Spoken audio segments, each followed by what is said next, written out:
ដាច់ហ៊ុនសែនកម្ពុជាមិនធ្វើសម្បទាននៅអធិបតេយ្យឬសេចក្តីថ្លៃថ្នូររបស់ខ្លួនឡើយកម្ពុជានឹងមិនធ្វើសម្បទាននៅអធិបតេយ្យឬសេចក្តីថ្លៃថ្នូររបស់ខ្លួនឡើយនេះគឺជាការបញ្ជាក់របស់សម្ដេចតេជោហ៊ុនសែនប្រធានព្រឹទ្ធសភាកម្ពុជានិងជាប្រធានគណៈបកប្រជាជនកម្ពុជានៅក្នុងសារលិខិតផ្ញើជូនជនរួមជាតិក្នុងឱកាសរំលឹកខួបទី47នៃទិវាជ័យជំនះ7មករាជាមួយគ្នាសម្ដេចលើកឡើងថាប្រទេសថៃបានបង្កសង្គ្រាមរំលោភបំពានកម្ពុជាយ៉ាងកម្រោលមកលើបូរណភាពទឹកដីកម្ពុជានៅតាមបណ្ដោយព្រំដែនក្រោមលេសការពារសន្តិភាពនិងអធិបតេយ្យរបស់ថៃ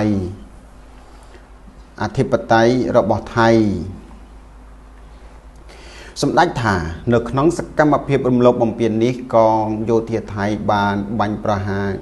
វាយសម្រុកមកលើកងទ័ពកម្ពុជាដែលកំពុងស្ថិតនៅក្នុងទីតាំង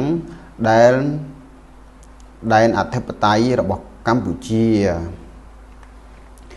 និងវាយប្រហារលើគោលដៅស៊ីវិល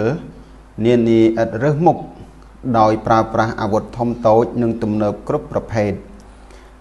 ទាំងជើងកោកជើងទឹកនិងជើងអាកាសបង្កនៅមហន្តរាយយ៉ាងធំធេងដល់ប្រជាពលរដ្ឋកម្ពុជាដែលកំពុងរស់នៅយ៉ាងសុខសាន្តតាមតំបន់ទាំងនោះសម្ដេចចាត់ទុកសកម្មភាពបែបនេះថាជាការរំលោភយ៉ាងធ្ងន់ធ្ងរបំផុតលើអធិបតេយ្យនិងបូរណភាពទឹកដីកម្ពុជាបំពានធម្មនុញ្ញអង្គការសហប្រជាជាតិបំពានធម្មនុញ្ញអាស៊ាន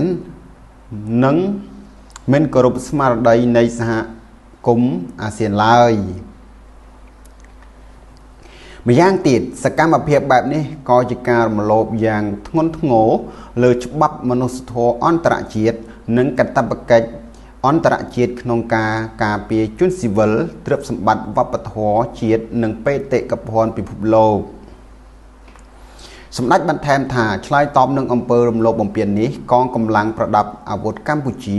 បានអនុវត្តសិទ្ធិស្វ័យការពារខ្លួនយ៉ាងរឹងមាំក្នុងស្ថានភាពដ៏ធ្ងន់ធ្ងរនេះរាជរដ្ឋាភិបាលកម្ពុជាប្រកាន់ជំហរអត់ធ្មត់ប្រកបដោយសុឆន្ទៈនិងភាពស្មោះត្រង់ខិតខំដោះស្រាយបញ្ហាព្រំដែនជាមួយថៃដោយសន្តិវិធីតាមគ្រប់យន្តការនិងស្របតាមច្បាប់អន្តរជាតិពិសេសបានអនុវត្តយ៉ាងខ្ជាប់ខ្ជួននៅបទច្បាញ់ដែលបានព្រមព្រៀងគ្នានៅថ្ងៃទី28ខែកក្កដាឆ្នាំ2025និងសេចក្តីថ្លែងការណ៍រួមទីក្រុងគូឡាឡាំពូថ្ងៃទី26ខែតុលាឆ្នាំ2025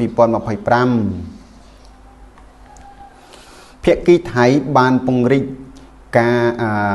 កសកម្មភាពវិប្រហារកាន់តែធំឡើងដោយមិនអនុវត្តនៅបទច្បាញ់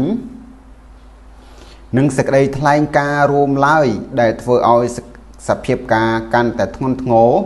និងមហន្តរាយឡើងសម្រាប់ប្រជាជននៃប្រទេសទាំងពីរ